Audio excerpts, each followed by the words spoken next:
بسم الله والصلاة والسلام على رسول الله. سبحانك لا علم لنا إلا ما علمتنا إنك أنت العليم الحكيم. فيديو اللي معانا دلوقتي عن عربية شيفورليه كروز موديل 2010. شيفورليه كروز موديل 2010 عليها المكنة ال LXT 1600. المكنة بتاعت الأوبترا الكوري القديمة، مكنة 1600 LXT. ايه مشكلة العربية دي؟ مشكلة العربية دي ان العربية اتغير لها مكنة استيراد، وبعد ما اتغيرت المكنة ظهرت فيها مشكلة ان العربية بعد ما تمشي شوية تبدأ العربية تتلت، والسحب بتاعها يقل ولمبة الأنوار تبدأ تنور وتطفي.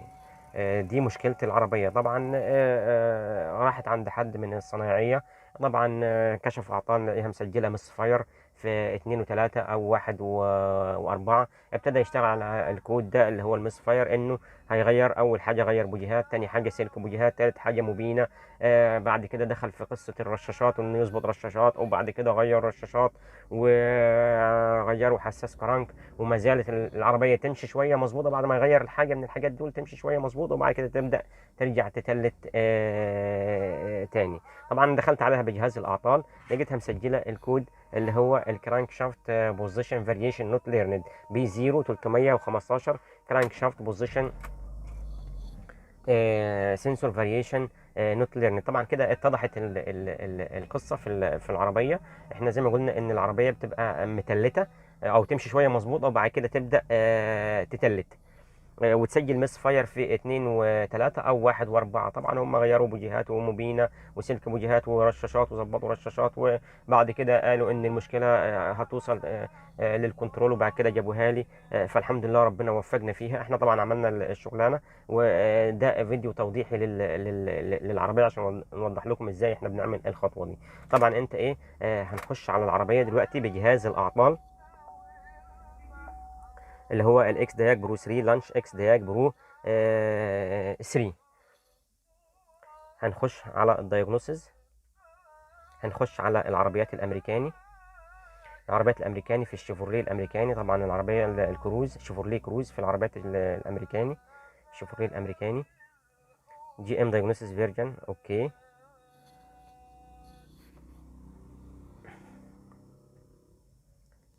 هنخش نعمل تشخيص اعطال ونعمل الخطوه او ازاي هنقدر نصلح العربيه دي.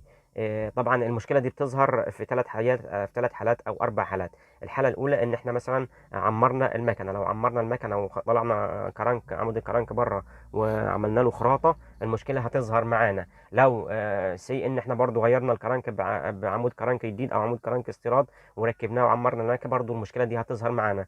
الحالة الثالثة ان انت مثلا لو غيرت المكنة بالكامل، برضو المشكلة دي هتظهر معاك، اللي هي الكود اللي هو بي 0 بي 0 315 كرانك شافت بوزيشن فاريشن نوت ليرند، ان عمود ال او حساس الكرنك او عمود الكرنك مش متكود او مش متعرف. الحالة الرابعة ان احنا مثلا غيرنا الكنترول بتاع المكنة، وبرضو في حالة تغيير الكنترول بنعمل له تكويد وتشفير مفتاح وتشفير ايموبلايزر، ونعمل له تكويد لقصه الكرانك شافت بوزيشن ليرند دي. هنخش اوتوماتيك سيرش، بحث اوتوماتيكي. العربيه احنا فاتحين كونتاك دلوقتي. انت بتقول عاوز تجرى الكود بتاع الفن بتاع العربيه ورقم الشاسيه، يس. بيقول لك افتح كونتاك، الكونتاك مفتوح، اوكي تمام.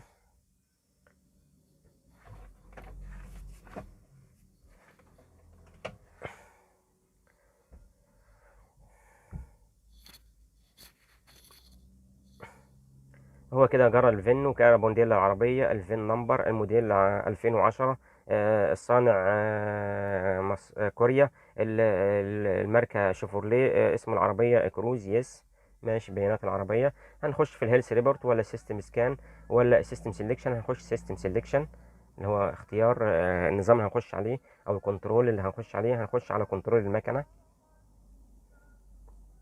انجن كنترول موديل اي سي ام. طبعا احنا زي ما قلنا المكنه 1600 سي سي، اللي هي ال اكس تي نوع المكنه 1600 ال اكس تي، اللي هي مكنه الاوبترا زي ما وضحنا لكم في الصوره. طبعا نوع الفتيس هنا معانا فتيس اوتوماتيك.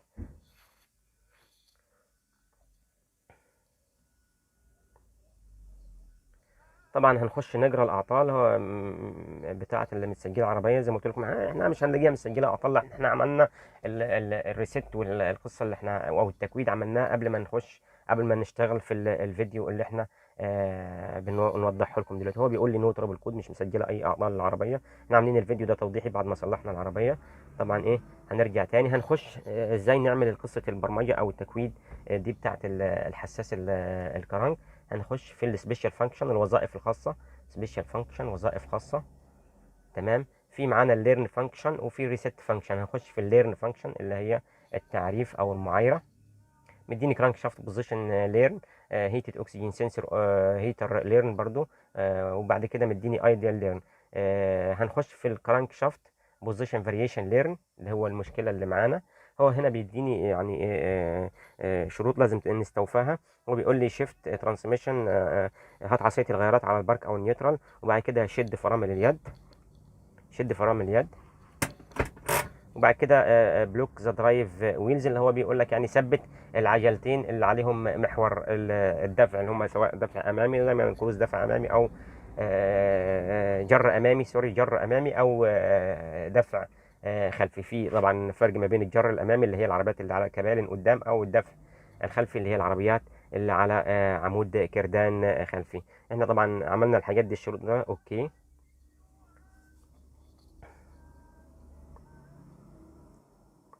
تمام. هنا هو مديني شروط لازم نستوفاها. الشروط دي قبل ما احنا وداخلين في عمليه البرمجه. هو بيقول لي الانجن سبيد ستارت ذا انجن، انجن سبيد اللي هي سرعه الموتور، ستارت ذا انجن يعني شغل الموتور. وبعد كده انجن كولن تمبريتشر اللي هو ده حساس درجه حراره الميه او درجه حراره الميه. لازم تبقى العربيه سخنت وفي درجه حراره التشغيل الطبيعيه اللي هي تقريبا 90 درجه او فرنج 90 درجه. بريك بيدال بوزيشن سيركوت سيجنال، ما تدوسش سيب فرامل او خليك دايس فرامل، دايس فرامل يعني خليك مثبت رجلك على بدال الفرامل برجلك اليمين.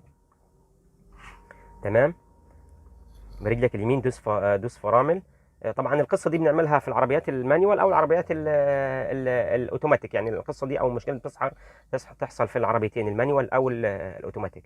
طبعا احنا شغالين في الشروط. هو بيقول لي ستارت ذا انجن، احنا هنشغل دلوقتي توضيح يعني، ودرجه الحراره، وبعد كده دوس دوس فرامل. خليك دايس برجلك اليمين عشان رجلك الشمال هتستعملها في حاجه في حاجه تانية انك تدوس بيها بنزين يعني. الاير كونديشن اللي هو التكييف لازم يبقى مفصول في اللحظه دي. والليرن بعد كده اللون السكسسفول نو، مفيش برمجه او معايره دلوقتي.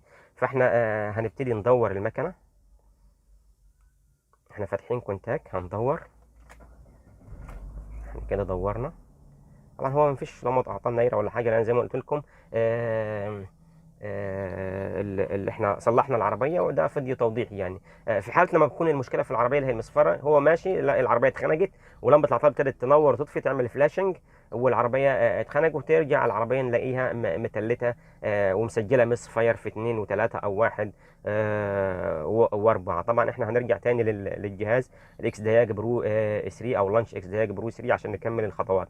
هنا كده بعد ما استوفى الشروط اللي هو الموتور يبقى داير على السلنسيه، ودايس فرامل برجلك اليمين، ودرجه الحراره في المعدل الطبيعي اللي هو تقريبا 90 درجه، وبعد كده التكييف مفصول. وبعد كده انتقل اول ما استوفى الشروط الجهاز انتقل للخطوه اللي بعديها ليرن ان بروجريس. يعني احنا كده ماشيين، بيقول لك احنا ماشيين في خطوه البرمجه بتاعه التعريف او التكويد.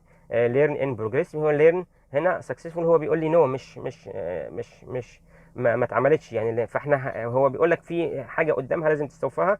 accelerate the engine wide with wide open throttle and release the pedal when the full cutoff occurs. ايه يعني؟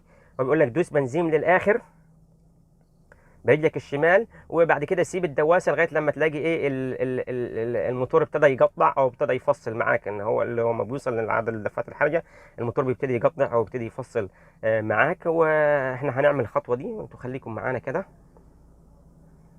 هصور لكم فيديو برضو اهو. اهو ابتدى الموتور ايه، ابتدى الموتور يقطع. انا مثبت رجلي على دواسه البنزين، ابتدى الموتور يطلع وينزل لوحده كده ايه، كده الموتور ايه ثبت.